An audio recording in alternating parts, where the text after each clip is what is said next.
Eu sabia que você viria.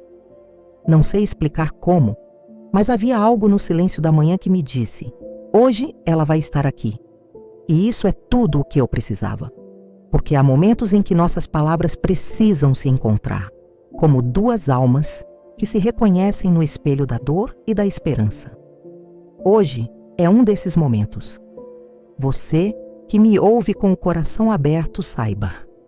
Esta história foi escrita com lágrimas, silêncios e sorrisos desfeitos. É mais do que ficção. É uma confissão embriagada de amor e ausência.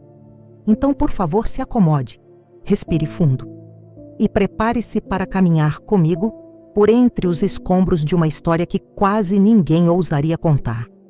Mas nós, vamos, antes de avançarmos com essa reflexão tão profunda, eu quero te convidar a se inscrever no canal, deixar seu like e ativar o sininho. Assim, você não perde nenhum momento de conexão e inspiração que preparamos com tanto carinho para você. Sim, esse é o único pedido que te faço. Para você é apenas um clique, mas para nossa diva inspiradora, Clarice, é o que a faz mudar a vida de mais irmãs queridas através de palavras de fé, amor e esperança em meio ao caos. Bom, vamos prosseguir. Capítulo 1. A cadeira vazia. Ela não falava mais com as paredes porque até as paredes haviam aprendido a ignorá-la. Clara sentava-se toda manhã na mesma cadeira da varanda, com os olhos fundos e o coração tão cheio de palavras que já pesavam mais que o corpo. Foi ali, no mesmo lugar onde um dia esperou o amor voltar, que ela começou a sumir. Ele se chamava André. Mas não importa o nome dele. O que importa é que ele prometeu ficar. E promessas, quando feitas por quem se vai, são maldições silenciosas. Eles haviam vivido o tipo de amor que queima devagar, como brasa encoberta. Um amor que não grita, mas consome. Clara entregou tudo: o tempo, a juventude, os versos que escrevia de madrugada. Mas o amor tem dessas crueldades. Quando não é compartilhado, vira abismo. André partiu numa terça-feira chuvosa, deixando uma xícara pela metade e o casaco pendurado atrás da porta. Disse que precisava se encontrar. Clara nunca entendeu por que homens precisam se perder primeiro para querer se achar. E por que sempre deixam as mulheres com o mapa rasgado nas mãos? Nos primeiros dias, ela tentou fingir que estava tudo bem. Conversava com os vizinhos, ria das novelas, comprava flores novas. Mas era tudo encenação. Por dentro, ela já sentia o vazio alastrar como mofo em casa fechada. A dor não chegou gritando, ela sussurrava. E foi assim, dia após dia, que Clara foi sumindo. O que mais doía não era a ausência de André, mas o silêncio que ele deixou, porque o silêncio dele gritava mais alto que qualquer briga. Não havia explicação, nem despedida. Só aquele eco cruel de tudo que nunca foi dito. Uma tarde, Clara olhou para a xícara esquecida e decidiu que não podia continuar esperando. Mas também não sabia como seguir. Estava presa entre o que foi e o que nunca seria. Fechou os olhos e pediu uma resposta, não ao céu, mas a si mesma. Foi nesse instante que sentiu a lágrima escorrer, não dos olhos, mas da alma. Era como se, pela primeira vez, ela aceitasse que o amor não volta só porque a gente quer, e que há dores que não passam, mas que ensinam a caminhar mesmo assim. Naquela noite, pela primeira vez, Clara dormiu na cama sem deixar o abajur aceso para ele, e curiosamente, dormiu inteira. Capítulo 2. O perfume das ausências. Na manhã seguinte, Clara percebeu que o cheiro dele ainda morava na casa. Estava impregnado nas cortinas, nas almofadas, no lençol amarrotado que ela, por orgulho ou covardia, não trocava havia semanas. Era o tipo de presença que machuca, invisível, mas invasiva. André havia ido embora, mas suas ausências ainda se espalhavam como poeira. Ela tentou abrir todas as janelas. Fez café forte, colocou música alta, dançou sozinha na sala, como se aquilo pudesse enganar a tristeza. Mas havia um descompasso entre os pés e o peito. A melodia alegre era insulto. Nada dentro dela combinava mais com festa. Ela agora era feita de silêncio. Lá pelas 3 da tarde, Clara decidiu visitar o sótão. Não ia até lá desde a morte da mãe. Havia caixas velhas, cartas amareladas, retratos que o tempo quase apagou. Era um cemitério de memórias e Clara, estranhamente, achou que seria bom chorar por outras ausências. Talvez doer diferente ajudasse a esquecer a dor atual. Foi então que encontrou uma caixa azul, escondida atrás de um baú de madeira. Dentro havia um caderno de capa dura, com folhas repletas de poesia. A caligrafia era sua, mas ela não lembrava de ter escrito aquelas palavras. Talvez porque as tivesse escrito num tempo em que ainda acreditava no amor. Se fores embora, leva também meu nome, que não me reste eco de nós no batente. Prefiro o nada ao quase, prefiro o fim ao talvez. Ela leu os versos como quem toca uma ferida antiga para saber se ainda dói. E doeu. Muito. Mas diferente. Era como se, de repente, ela se lembrasse de que já existia antes de André, de que já era intensa, profunda, corajosa, antes de amar alguém que não ficou. Naquela noite, Clara escreveu de novo. Escreveu como quem desabafa com Deus, sem filtros, sem pretensão, apenas com a urgência de esvaziar o peito. E enquanto escrevia, algo nela reacendia, como uma brasa esquecida que ao menor sopro volta a arder. Ela ainda sentia falta dele, claro, mas começou a perceber que o amor que doía não era exatamente por ele, era por tudo que ela deixou de ser enquanto tentava segurá-lo. Ela se perdeu para mantê-lo, e ele, mesmo assim, partiu. Antes de dormir, Clara trocou o lençol. Fez isso com mãos trêmulas, mas firmes. E ao deitar, notou que o perfume dele já não era o mesmo. Estava se apagando, como tudo que não é alimentado. E pela primeira vez, ela sentiu que talvez, só talvez, isso fosse uma bênção disfarçada de abandono. Capítulo 3. A carta nunca enviada. Clara acordou com uma urgência nos dedos, como se eles soubessem de algo que o coração ainda temia admitir. Sentou-se à mesa da cozinha com o caderno à frente e escreveu uma carta. Não era para ser enviada. Talvez fosse um desabafo, talvez um exorcismo, mas era necessária. Querido, André, não se assuste. Não estou tentando te trazer de volta. Eu já entendi que o amor não suplica. Só quero te dizer que sobrevivi. Mesmo com o gosto amargo da tua partida, mesmo com o frio das noites em que te esperei, eu sobrevivi. No começo, pensei que fosse morrer. A ausência era tão física que, às vezes, eu sentia falta de ar.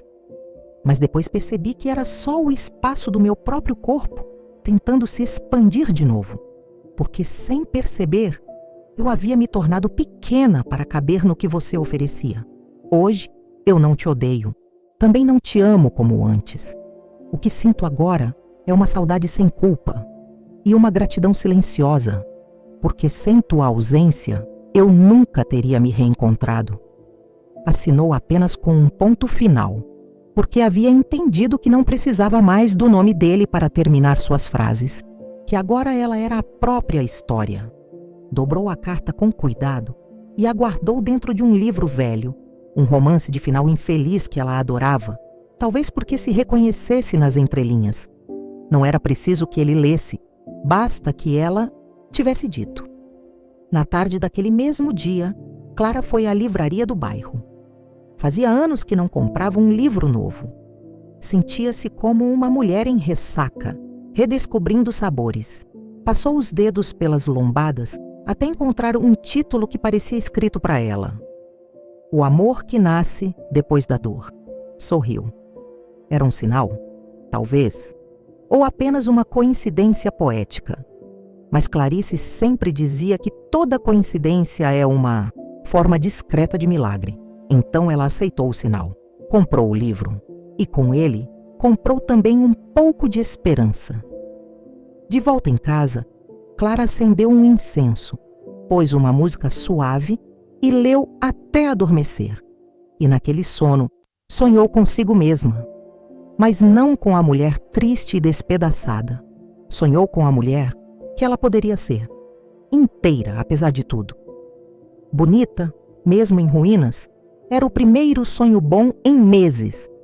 E foi ali, entre o virar de uma página e o fechar dos olhos, que Clara percebeu. Ela já estava recomeçando, mesmo sem anunciar, mesmo sem cerimônia. A carta que nunca foi enviada foi o começo do fim do luto e talvez o prelúdio do amor próprio. Capítulo 4. Quando o espelho fala. Naquela manhã cinza, Clara evitou os próprios olhos no espelho. Era como se o reflexo a conhecesse demais, como se soubesse de todas as vezes que ela fingiu estar bem, de todos os sorrisos treinados, de todas as mentiras que contou a si mesma para suportar os dias. Mas havia algo diferente naquele dia. Talvez fosse o modo como a luz atravessava as cortinas ou o silêncio que preenchia a casa com uma dignidade solene. Ela se obrigou a encarar o espelho e, pela primeira vez, não viu apenas a mulher que André deixou. Viu alguém que estava tentando ficar. Por ela tocou o próprio rosto, como quem encontra uma amiga antiga. Havia rugas novas, marcas que antes não estavam ali, mas também havia firmeza no queixo, uma certa altivez no olhar. Como quem já caiu feio e teve que se levantar sem aplauso. Foi até o armário e vestiu o vestido vermelho que sempre deixava guardado para ocasiões especiais. Hoje seria a ocasião. Para quê? Ela não sabia. Mas entendeu que às vezes precisamos nos vestir para o que ainda não chegou como uma forma de dizer à vida. Estou pronta, fez café. Passou batom. E sentou-se à janela com um caderno novo. Nada de cartas. Apenas fragmentos, pensamentos soltos, versos que vinham de dentro, sem precisar fazer sentido. Escrever, para ela, era como respirar por outros pulmões, e naquele instante, ela precisava muito de outro fôlego. Enquanto escrevia, percebeu que não falava mais dele, nem dos beijos, nem das brigas, nem das partidas. Falava de si, das manhãs em que sentia medo, das noites em que acendia velas pedindo força, das vezes em que quase ligou e não ligou. Lembrou da mãe, da força discreta que ela tinha, de como suportou a viuvez com uma dignidade quase santa. Talvez Clara tivesse herdado esse tipo raro de fortaleza, aquela que sangra, mas não espalha o sangue. À tarde, foi caminhar no parque. Cada passo parecia uma promessa, não de felicidade. Ela ainda não ousava tanto, mas de continuidade, de movimento, de que a dor, por mais funda, não paralisa para sempre. Ao voltar, passou pelo espelho de novo e sorriu. Um sorriso ainda tímido, mas verdadeiro. O tipo de sorriso que se dá quando a gente se reencontra, mesmo depois de tantos desencontros internos. Clara entendeu ali que o espelho não mentia. Ela estava mudando. Sem pressa, sem espetáculo, apenas mudando. E talvez, só talvez fosse isso o início da cura. Capítulo 5. As flores que resistem ao inverno. Na floricultura da esquina, Clara entrou como quem procura abrigo. A vendedora, uma senhora de cabelos grisalhos e olhar acolhedor, a recebeu com um sorriso gentil. Em que posso ajudar, querida? Clara hesitou. Ela não sabia exatamente o que buscava ali. Talvez vida, talvez cor, talvez a confirmação de que ainda havia beleza, mesmo quando tudo parecia seco por dentro. Quero flores, disse, quase num sussurro. As que sobrevivem ao frio. A senhora sorriu com uma sabedoria silenciosa e apontou para um canto onde algumas pequenas violetas tremiam sob a luz difusa.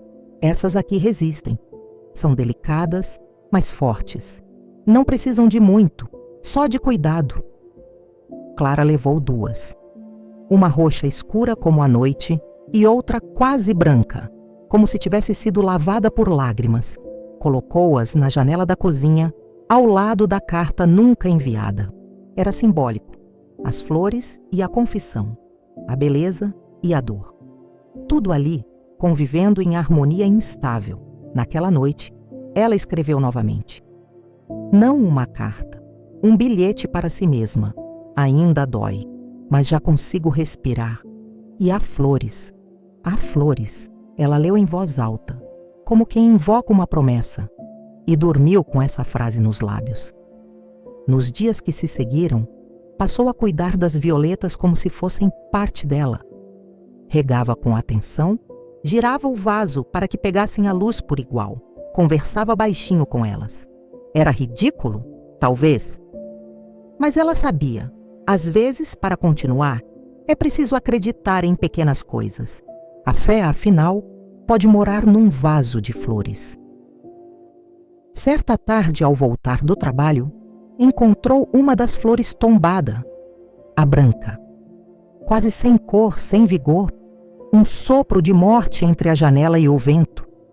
Clara sentiu uma pontada no peito como se perdesse algo mais uma vez. Mas não chorou, não dessa vez. Apenas recolheu a flor murcha, a beijou com carinho e a colocou entre as páginas do livro velho onde guardava a carta. Era como se a dor também pudesse virar memória, como se tudo no fim pudesse ser convertido em algo que não fosse esquecimento. A roxa resistiu, teimosa, bela. Clara olhou para ela como quem olha para si mesma no espelho dos dias bons. E então entendeu.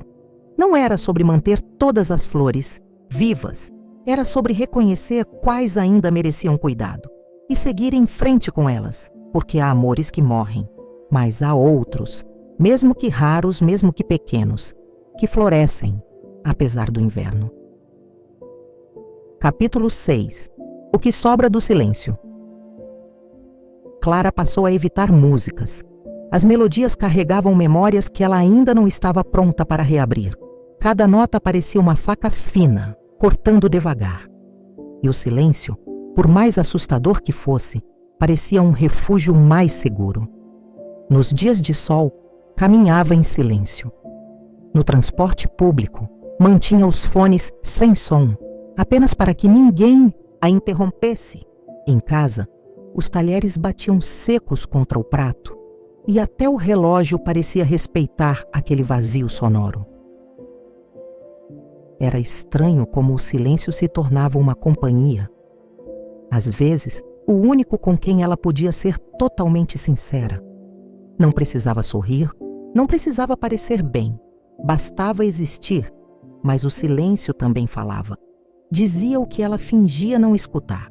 Trazia de volta perguntas não respondidas, lembranças que insistiam em visitar, frases que nunca foram ditas e outras que ela gostaria de esquecer.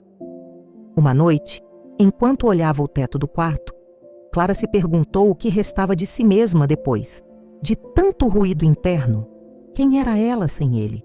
Sem os planos a dois, sem as promessas, sem a voz dele ocupando todos os espaços? A resposta veio como um sussurro que não vinha de fora. Você ainda é. E aquilo a assustou, porque ela havia se acostumado com a ideia de que precisava de um amor para ser inteira. E perceber que ainda existia, mesmo esvaziada, era como descobrir uma casa intacta depois do vendaval. Ela passou a escrever em silêncio, sem música, sem barulhos, apenas o som da caneta no papel e da respiração que, aos poucos, se tornava mais leve. As palavras não gritavam. Eram discretas, como quem se acomoda devagar num canto do peito. Um dia, sem pensar, ela cantarolou algo enquanto lavava a louça. Parou no mesmo instante, surpresa consigo mesma. Era um trecho antigo de uma música que ouvia quando era menina, antes de saber o que era perder alguém. Sorriu. Foi como se o silêncio tivesse dado lugar a uma lembrança que não doía. Então, entendeu que o silêncio não era o fim. Era um intervalo, um espaço entre uma dor e outra, entre uma vida e outra. Era onde ela estava sendo reconstruída, ainda que em silêncio, peça por peça. E percebeu que, quando a alma está cansada de gritar, o silêncio vira abrigo, não prisão, mas casa. Clara não temia mais o silêncio, porque nele ela tinha aprendido a escutar a si mesma. Capítulo 7. A casa onde não se bate a porta. A infância de Clara morava em uma casa onde ninguém batia a porta para sair. Quando havia brigas, as pessoas apenas se afastavam, deixavam um silêncio atrás de si. E depois voltavam, como se nada tivesse acontecido. Sem pedidos de desculpa, sem abraços de reconciliação. Era assim que ela aprendeu que o amor podia continuar mesmo sem palavras, mesmo com ruídos não explicados. Mas agora, adulta, ela sabia que o amor precisava de pontes, não de muros. E foi por isso que se doeu tanto quando ele saiu batendo a porta. Aquilo não era só uma despedida, era uma ruptura. Um grito com o corpo, um adeus com a alma. Naquela noite, o som da porta fechando ficou ecoando dentro dela como um trovão abafado. Era um som simples, cotidiano, mas nela provocava um terremoto interno, porque nunca tinham feito isso com ela antes. Ninguém saía batendo portas. Ela passou dias revivendo o momento. O barulho seco, a ausência que seguiu, a chave deixada sobre a mesa como um ponto final. E então se deu conta, talvez ele nunca tivesse feito parte daquela casa imaginária de sua infância, onde o amor era silêncio e retorno. Era necessário aceitar.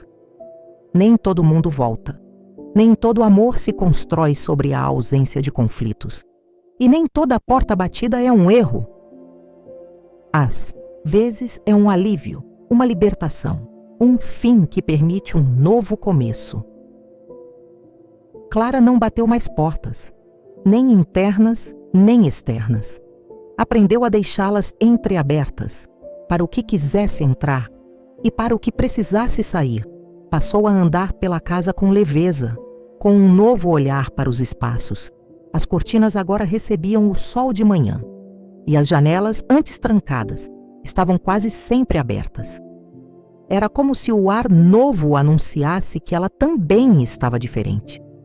Mais dona de si, mais consciente de que o amor verdadeiro não grita, não impõe, não fere, e muito menos parte batendo a porta. Na primeira visita de uma amiga, ao abrir a porta com um sorriso, Clara disse: "Aqui ninguém mais bate a porta. A gente entra e sai com o coração." E naquele instante, soube que havia feito as pazes com o passado, porque no fundo, havia descoberto que algumas portas se fecham com estrondo para que outras se abram com delicadeza. Capítulo 8.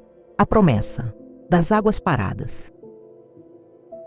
Era fim de tarde quando Clara sentou à beira do lago do Parque Velho da cidade. A água estava imóvel, refletindo um céu alaranjado com nuvens pesadas como pensamentos não ditos. O silêncio do lugar lhe oferecia uma pausa, uma trégua. Ali, ela lembrou de uma frase que ouvira de sua avó: "Águas paradas não são mortas, minha filha. Elas esperam." Na infância, Clara não entendeu. Agora, sentada diante daquele espelho, natural, tudo fazia sentido. Ela também estava assim, parada. Não por desistência, mas por cansaço, por recolhimento, por sabedoria. Já não sentia urgência em seguir, nem fome de chegar. Precisava apenas estar. Ser, a vida havia-lhe arrancado, à pressa, e deixado em troca um tipo novo de paciência. Aquela que não cobra resultados, que não exige curas imediatas. A paciência de quem aprende que há coisas que só o tempo resolve e que algumas dores não passam, apenas se transformam. Enquanto olhava a água, uma pequena folha caiu e formou círculos concêntricos. Clara seguiu o movimento até ele desaparecer. Era assim também com as lembranças. Chegavam como folhas, perturbavam o espelho e depois se diluíam de novo no tempo. Naquele momento, ela prometeu algo a si mesma. Não ia mais se apressar para se curar, nem se culpar pelos dias em que sentisse falta. Ia deixar que tudo seguisse seu curso, como o lago, como as águas que esperam, porque havia entendido que estar parada não era o mesmo que estar perdida, e que às vezes é exatamente na pausa que a alma retoma o fôlego. Antes de ir embora, Clara tirou os sapatos e molhou os pés na margem. A água era fria, mas suportável, como a realidade. Não anestesiava, mas também não matava. Apenas fazia lembrar que se estava viva. E ao levantar-se, levou consigo aquela sensação de que era possível ser calma, mesmo com o coração inquieto, e de que mesmo nas águas mais paradas, havia sempre a promessa de um movimento que começa pequeno, mas com o tempo transforma tudo ao redor. Capítulo 9. As roupas que não servem mais. Era uma tarde comum quando Clara decidiu abrir o armário com olhos diferentes. Não queria mais fugir das gavetas emboloradas dos cabides onde pendurava memórias. Ali, entre tecidos antigos, moravam versões suas que ela já não reconhecia mais. Cada peça contava uma história. O vestido azul da viagem que nunca se repetiu, a blusa vermelha que usou no primeiro encontro, a camisa de linho que ele deixou esquecida, e ela, por fraqueza, nunca teve coragem de jogar fora. Estavam todas ali, costuradas com lembranças, bordadas de ausência. Clara tocava os tecidos como quem acaricia um passado que ainda dói, mas que não quer mais carregar. Era estranho perceber como aquelas roupas pareciam pequenas, não no corpo, mas na alma. Como se já não coubessem na mulher que ela se tornava. E então começou o ritual. Separar, dobrar, despedir. Não era um simples descarte. Era uma libertação, um abraço em si mesma, um reencontro. Algumas peças ela guardou, não por apego, mas por respeito à história que viveu com elas. Outras colocou numa caixa, pronta para doar, porque compreendeu que há dores que, quando passadas adiante, podem aquecer outros corpos em forma de solidariedade. No fundo do armário, encontrou um casaco grosso que usava nas noites em que a saudade doía mais. Apertou contra o peito, sentiu o cheiro antigo e chorou. Não de dor, mas de alívio. Era como se, ao permitir-se sentir, finalmente estivesse aceitando deixar ir. Despiu-se das lembranças como quem troca de pele. E ao se olhar no espelho, viu uma mulher que não precisava mais esconder cicatrizes com roupas de um tempo que já se foi. Naquela noite, dormiu leve, como se o armário agora respirasse junto com ela. Sem fantasmas, sem cheiros que apertam o peito. Apenas espaço, espaço para o novo, para o que ainda virá, para quem ela já é, e por tanto tempo esqueceu que podia ser. Capítulo 10. O recomeço que não se anuncia. Clara nunca imaginou que o recomeço pudesse ser tão silencioso. Não veio com fogos ou promessas grandiosas. Chegou como a brisa, leve que entra pela janela entreaberta, quase despercebida, mas que renova o ar dentro do quarto. Depois de tanto caos interno, o coração começou a pulsar em um ritmo diferente, mais calmo, menos ansioso. Ela percebeu que não precisava correr para se encontrar de novo. Estava, afinal, sempre ali, escondida entre os escombros das dores passadas. Em um dia qualquer, ao olhar seu reflexo na vidraça da cozinha, Clara sorriu sem motivo. Aquele sorriso não era para ninguém, nem para o passado, nem para o futuro. Era para ela mesma. Um gesto simples, poderoso, de quem finalmente se aceita com todas as suas falhas, medos e forças. O recomeço dela não anunciava manchetes nem conquistas externas. Era uma revolução silenciosa que acontecia dentro, onde ninguém via, mas onde tudo se transformava. Clara compreendeu que amar a si mesma era, talvez, o maior amor que poderia cultivar, que as desilusões foram feridas que, com o tempo, ensinaram a ter coragem de se levantar, mesmo quando o chão parece desaparecer, e que o vazio da alma, por mais assustador que pareça, pode ser o espaço sagrado onde nasce o novo, o espaço para plantar flores que ainda vão desabrochar. Ela não prometeu que seria fácil, nem que o caminho estaria livre de tempestades, mas decidiu que seguiria um passo de cada vez, com a certeza de que todo fim carrega, escondido, o início de algo maior, porque o amor mais verdadeiro, afinal, é aquele que nasce dentro da gente. E é nele que Clara escolheu morar para sempre. Se essa história tocou seu coração, eu convido você a deixar seu like como um gesto de carinho, a compartilhar nos comentários o que sentiu ou aprendeu aqui e a compartilhar essa mensagem com alguém que também precise ouvir palavras que confortam a alma. E claro, não se esqueça de se inscrever e ativar o sininho para seguir caminhando junto nessa jornada de autoconhecimento e amor próprio.